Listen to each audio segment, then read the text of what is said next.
OpenAI finally connected ChatGPT to the internet, which means you can retrieve information that is actually new and relevant and not just from 2021 and before. It's only available to pro users right now, and it's still in beta, so it's working out the kinks. But, the reason they did this is because Google has Bard, which is, the new era of search for Google search. And what I wanted to do was figure out which one of these right now is better. And so I'm pitting the two of them against each other. Google Bard versus ChatGPT browsing. I came up with 4 categories that I think are relevant to me right now. We have research, current events and info, market data, and then generating content. So what we're going to do is use the same prompt for each one and see which one is more helpful and which one works better. So the first category we're going to look at is research. For this, I was curious about what has happened with CRISPR, gene editing technology, since 2020. I haven't really stayed up to date on what has happened in this industry since back then, and just wanted to get up to date. My prompt was, I'm writing an article on new developments in CRISPR gene editing technology since 2020 and need a list of successful academic studies and use cases that have recently emerged. Give me a table with title, author, date, and a short summary. And Bard came back with a great table. What I love about this, it's got the title, so I can go and search it. I can take this, open a new doc, and find the actual study. The weird part is that they actually have the author wrong, but they have the date right, and they got a great summary. All 5 of these are really, really, really great examples that were helpful. Now compare it to ChatGPT with the same prompt. It didn't do too well. Title, a CRISPR, which is not the name of an academic paper. Ironically, they do have the author David Liu, who is a pioneer in CRISPR, but beyond that, really doesn't point to much. They have a couple of sources here that you can go to, but this is just an article. It's nothing more. It's not really a paper, so I didn't love that. I think, where ChatGPT has the advantage, it does give you sources, so you can go and actually find where they got this stuff from. These all point to the exact same article. Didn't want to just end it there. I wanted to give ChatGPT another chance, because I couldn't just give the win to Bard just like that.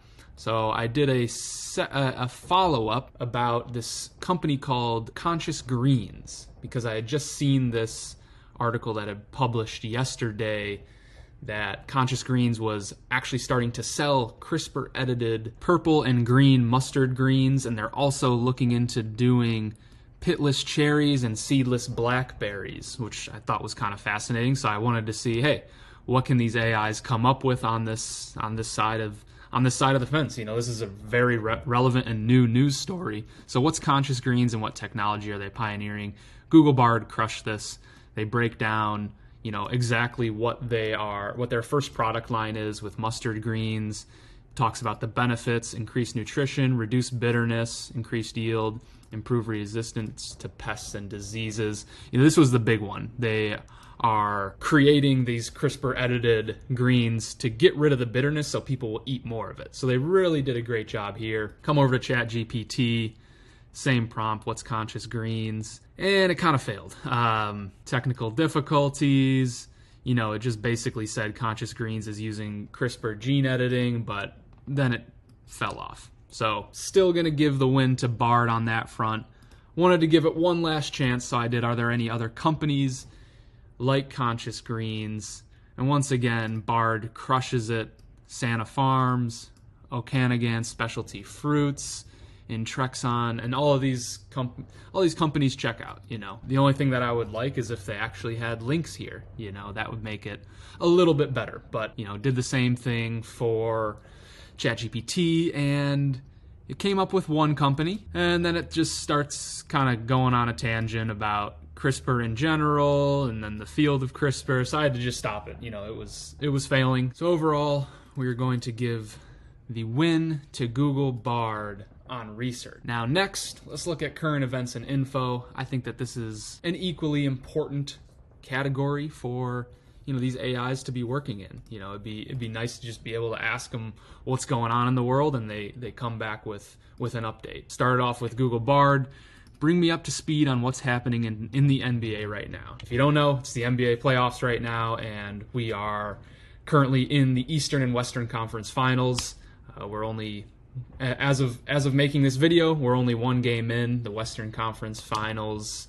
The Denver Nuggets won the first game over the Los Angeles Lakers, and then today we have the Celtics playing the Miami Heat. Let's see what Google Bard came up with. As of right now, the Golden State Warriors are 1 win away from their 4th NBA championship in 8 years. They lead the Celtics 3-1 in the NBA Finals. Phoenix Suns and Bucks are also 1 way away from respective conference championships, so already it's contradicting itself. This was last year. This would have been last year's championship, as well as this. Yeah, it just kind of starts trailing off. The Suns lead the Dallas Mavericks in the Western. No, it would have been the Warriors leading the Dallas Mavericks, not to mention the Milwaukee Bucks were not in the conference finals. So, yeah, Bard, failure. Sorry. If we go over to ChatGPT, however, what's happening in the NBA right now? The NBA is currently in the midst of the 2023 playoffs. Second round is just concluded, and we're heading into the conference finals. In the Western Conference, Denver Nuggets are facing off against the Lakers, and they lead 1-0 in the series. Boston Celtics are set to compete against the Miami Heat. Got that right. Celtics have the best regular season record remaining, which is really cool for them to just kind of throw that in there. And then it also tells me what's coming up with the NBA Finals. So far, I'm going to give this one to ChatGPT. Wanted to give Bard one more chance. So I asked it, what countries currently have a ban on TikTok? And what it said is, as of May 2023, the following countries have banned TikTok. I cross-referenced them before I made this video, and there's really only one that it omitted. Latvia, or two, Turkmenistan and France. Otherwise, it hit the rest of them on the head. Interestingly enough, it threw the United States in here, which does have a ban, I believe, in like maybe the state of Montana for government workers. I don't know. It gets complicated. Once again, it would be nice if they had links to the actual news story about this. Did the same thing over here with ChatGPT, and it couldn't find a list. I'm mixed here. I think on current events and info, I would love to give one of these the win, but they kind of evened out. I'm not going to go to a tiebreaker. What this tells me is that both of them are just kind of average at current events and info right now. We're going to call it a tie. So next, we're going to look at market data, helping us find some data that we can't necessarily find very easily on our own.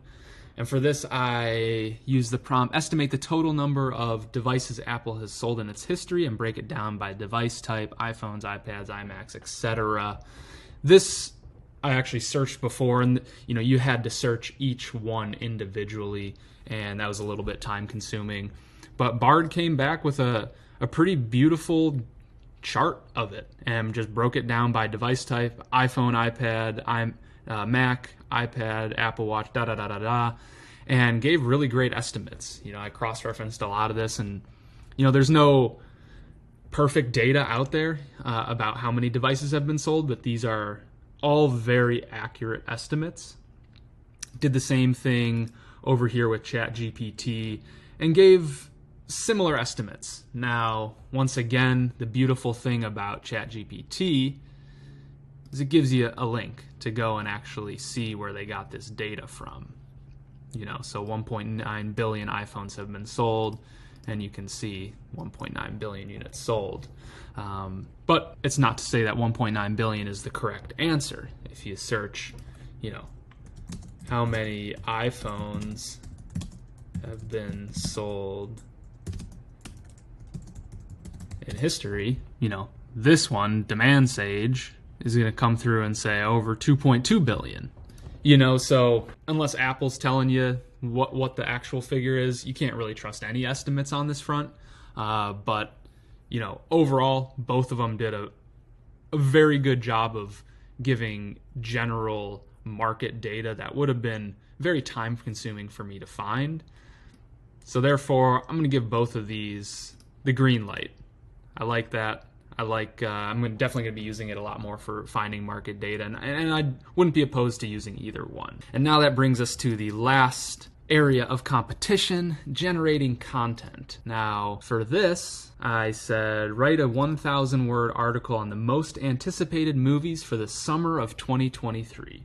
So already it's bringing in some of that, relevant, it needs current information, relevant information, but it also has to do a bit of opinion searching, right? Because I said most anticipated. So this is, there's over 100 movies slated for release this summer, and I want to know what are the most anticipated. What are the ones that could be, blockbusters themselves? And it knocked it out of the park. Guardians of the Galaxy 3, Fast X, Oppenheimer, Spider-Man Across the Spider-Verse, John Wick Chapter 4. And then it went on to say, why the reasoning of why it believed they're the most anticipated movies with so many great films to still be released, and it gave a little bit of reasoning for each one, and then it's got actually some sources down here for the first time, which is nice. So Bard, great work here, love this. And if we come over to ChatGPT, I said write a 1,000 word same thing. Sorry for the inconvenience, had trouble, however I can still give you a general outline. And then it gave me an outline. I was a little bit mad at that, not too happy. But the funny thing is, then I prompted it again, just out of curiosity. So what are 5 movies coming out in the summer of 2023? And then it kind of picked up with what I had asked. Here are 5 movies that are anticipated for release in the summer of 2023. Hit Guardians of the Galaxy, and then it kind of trails off and gives us 4 movies between Love Again, Book Club: The Next Chapter, Rally Road Racers, and Blackberry, which are all movies that actually just came out in the past week or two, but not very anticipated, I would say. However, it does go on to give us about 1,000 words on why they are anticipated, which, it's like, well, I prompted you to do that in the first place, and then you're going to do it here. Kind of interesting how it picked up where it had left off in the first prompt. So with that, I think Bard clearly is the front runner, the winner here on generating content. So I'm going to give that the green light. Overall, looking at my scoreboard, my scorecard, yeah, both of them have some pros and cons. I think that I would give the slight advantage to Google Bard right now.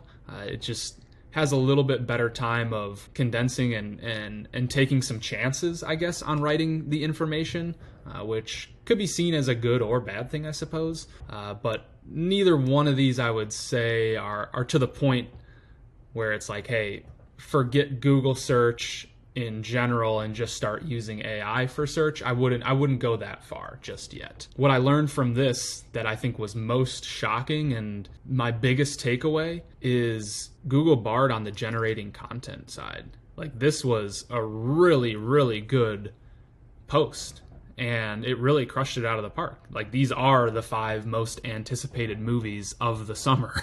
And that'd be my main takeaway as far as what I'm going to replace in my day-to-day content creation, would be actually using Google Bard to create more relevant content as opposed to ChatGPT. With that being said, I'm glad you made it this far in the video. I hope you enjoyed it. If you liked it and you want to stay up to date on some other things, this video is a part of a journal called everydays.wtf that I co-produce with a guy named Q Harrison Terry. And every day we ask ourselves, what's the future? And we go down a rabbit hole and give you visions of what's happening so that you can feel a little bit more empowered by, this AI revolution or the metaverse or crypto and blockchain and Web3 in general. So, you can kind of see Google AI will take your drive-through order at Wendy's, the right way to sell software subscriptions in cars, what is WorldCoin? These are all very, very relevant and newsworthy topics, and every day we're coming with a new vision of the future. So if you want any of the links to some of the content that I showcased in this video, or you want to check out everydays.wtf, just check out that link in the description down below, and I hope to see you over there, or if not, hope to see you in the next video.